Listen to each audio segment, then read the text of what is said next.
Hello, good morning. So the ONS has been on. They reported GDP grew by 0.5% in February.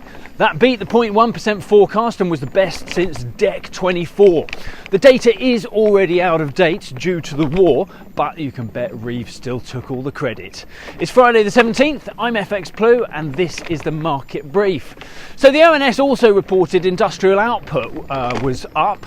That was 0.5% against a 0.2% forecast. Manufacturing was a weak spot though, down 0.1% against a positive forecast. So it all goes to show how economic performance was still a bit of a mixed bag before the war cracked on and disrupted everything. Looking ahead, IMF forecasts suggest the UK will be the worst affected economy in what promises to be a pretty tough couple of months ahead, with soaring energy costs and supply chain disruptions. Over in the US, Besant has been on with a bit of a U-turn. He's been a permanent fixture on hashtag Team Trump, regularly pushing for rate cuts, but he told CNBC that he'd understand if the Fed waits a while and keeps rates on hold. I'm not sure dear old Donald would see things the same way. The key question right now is whether Warsh will be confirmed in time for the June Fed meeting. And then, if the Fed isn't ready to cut, will Warsh still call for a rate cut just to please Trump? And what happens if he's outvoted?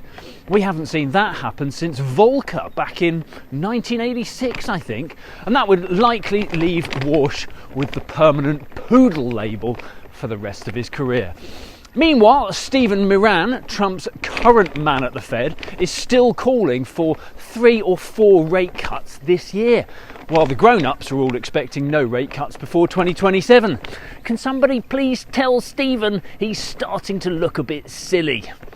In the market, the dollar edged up slightly. That closed around 98.20, and we head towards the weekend with sterling around 135.05 against the dollar.